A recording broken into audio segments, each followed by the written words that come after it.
away things like E. coli and Candida and just some of those things that you don't need for underwear because, again, impressive is that you were listed as a BC Business 30 Under 30 winner.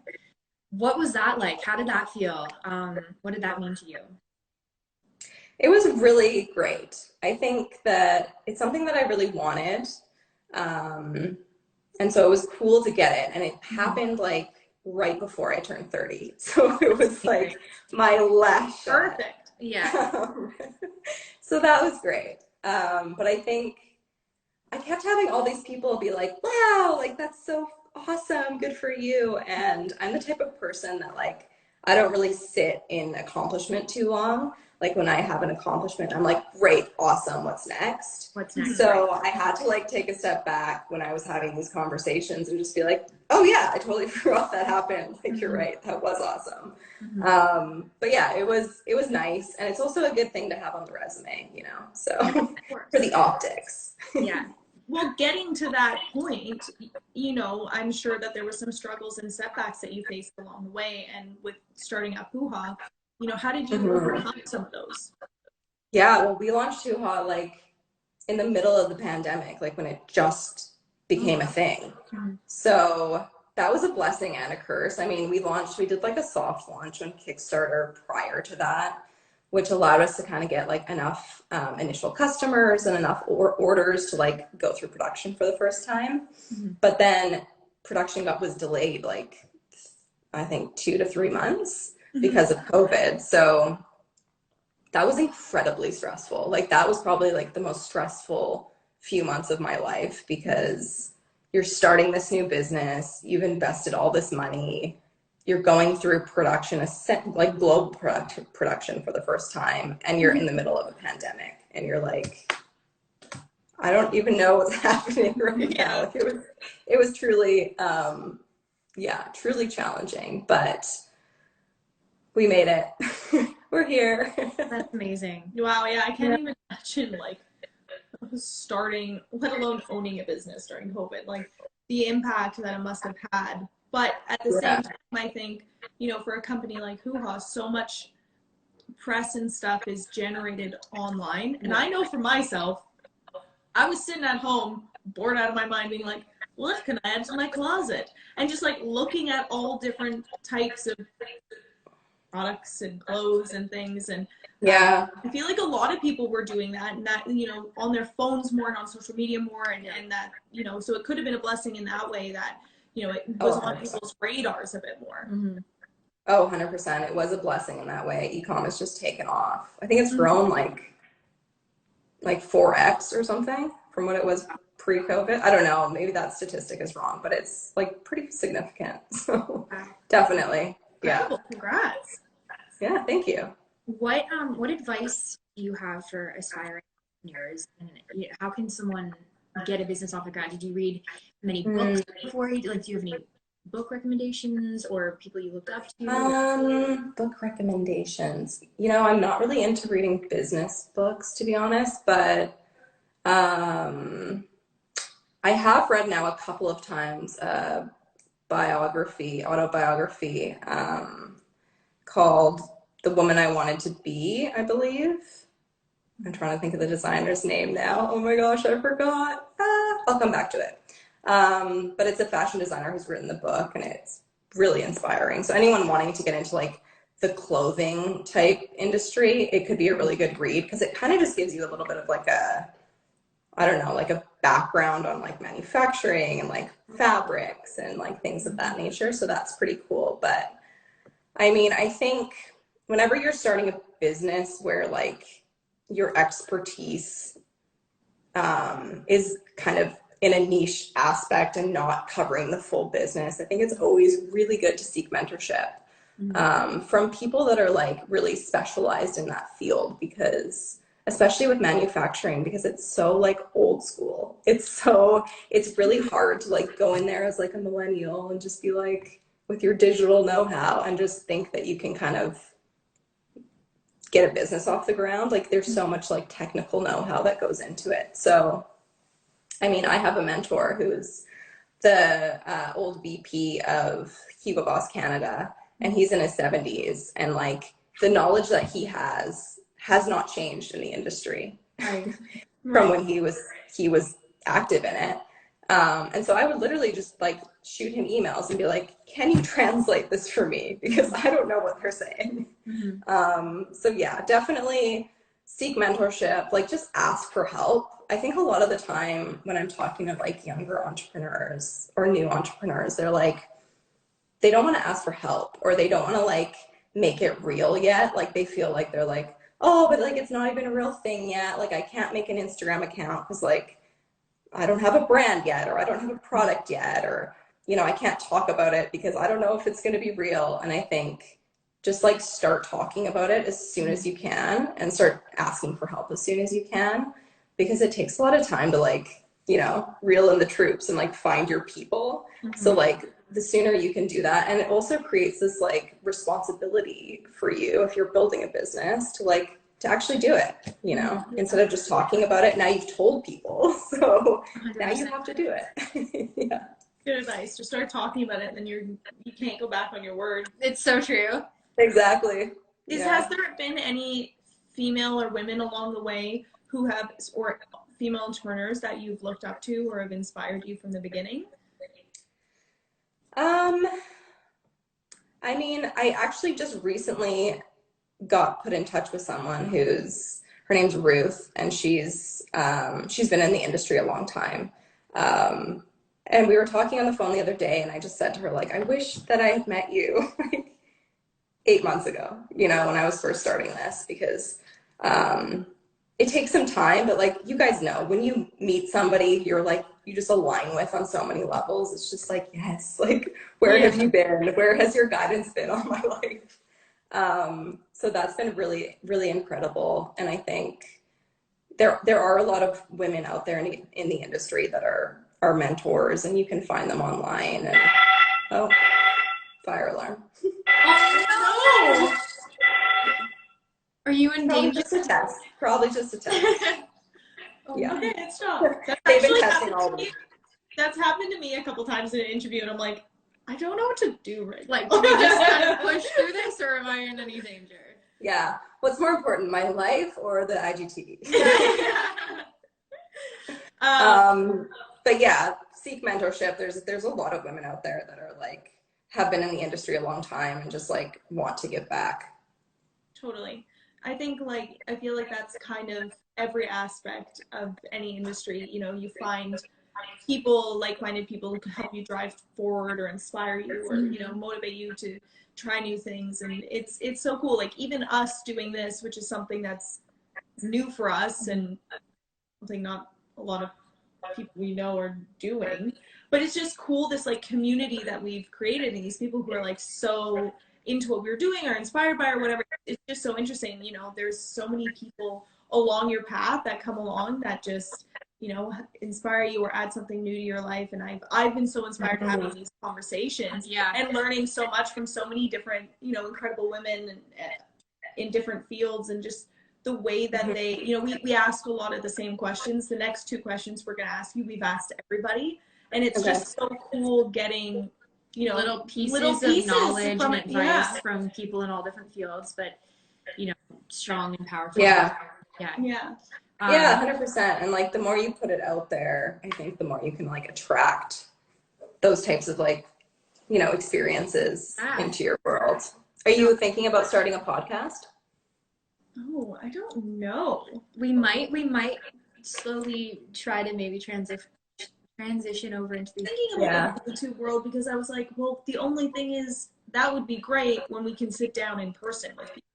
But for now, 100%. This has been such a great, you know, platform to be able to connect with people anywhere, and be, well, we're all not supposed to see each other. Yeah, it would be great if you could just do like one thing and then like broadcast it across everything. Like take this video, make it a podcast, you know, make it a YouTube video. Totally. It's like be everywhere. So our next two questions, the first one is, what does self-care mean to you? Self-care, I think, really starts with like how you're speaking to yourself and how you're treating yourself.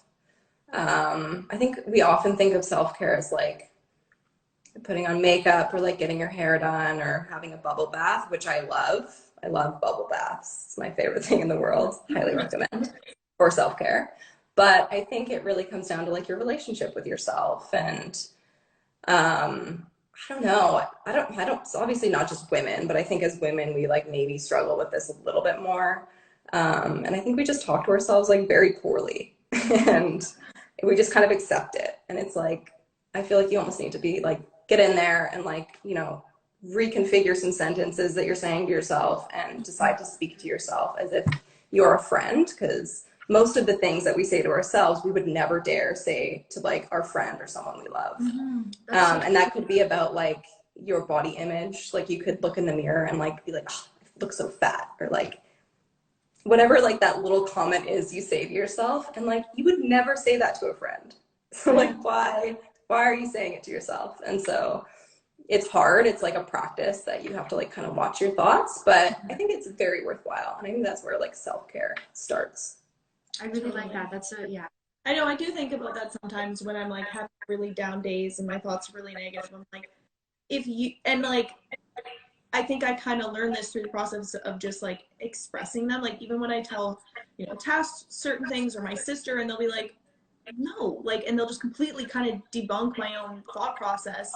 And I'm like, that's true. Like I would never say that to somebody else. So like, what makes it okay for me to just sit here and say it to myself? And it's just, yeah, it's so important, the conversation that you have with yourself, because, you know, at the end of the day, like we're the ones laying there in bed with ourselves and our own thoughts. Yeah. And that's like, it would be nice to like have that voice be kind. It would be nice.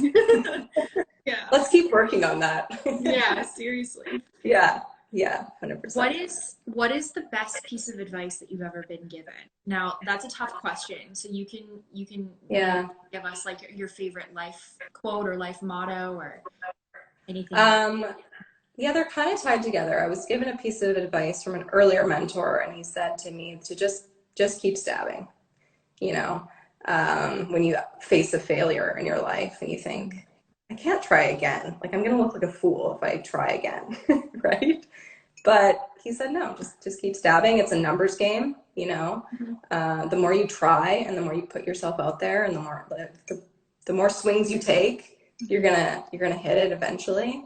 And that was very accurate. And then I think my favorite quote is it's by Mr. Churchill, and it's failure is never fatal, and success is not final, and it's the courage to continue that counts.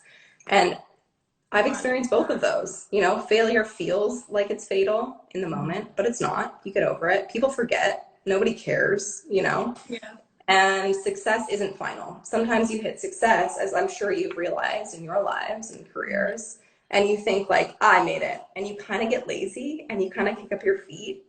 And then you're like, you hit another dip and you're just like, oh no, I should have been vigilant. You know, I should have like kept working as hard as I was. And so yeah, just kind of keeping that in mind with like the lows and the highs in life, and just continuing. Like that's the most important thing. I really like that. I was reading a book yesterday, and there was a quote in it that one of the characters said to another one and she was like super down and discouraging on herself.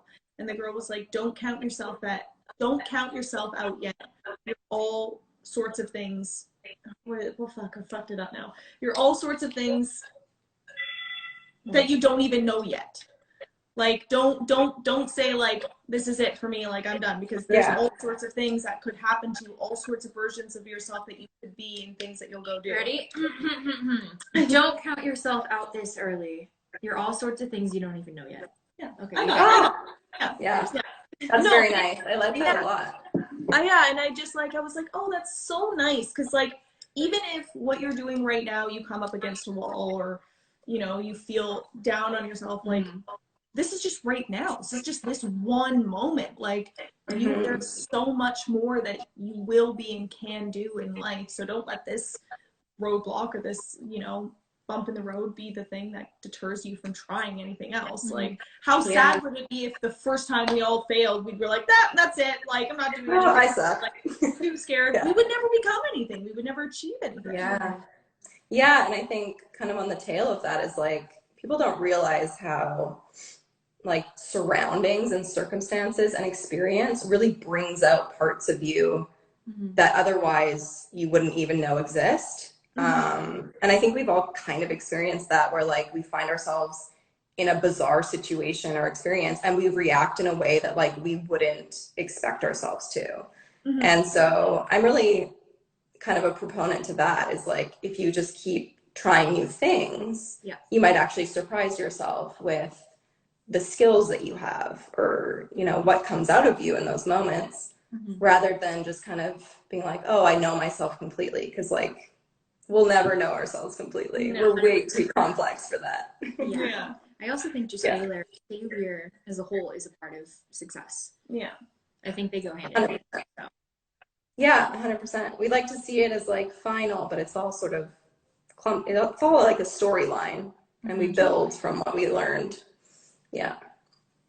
Awesome. Well, is there anything else that you would like to share, that you would like people to know before we wrap up?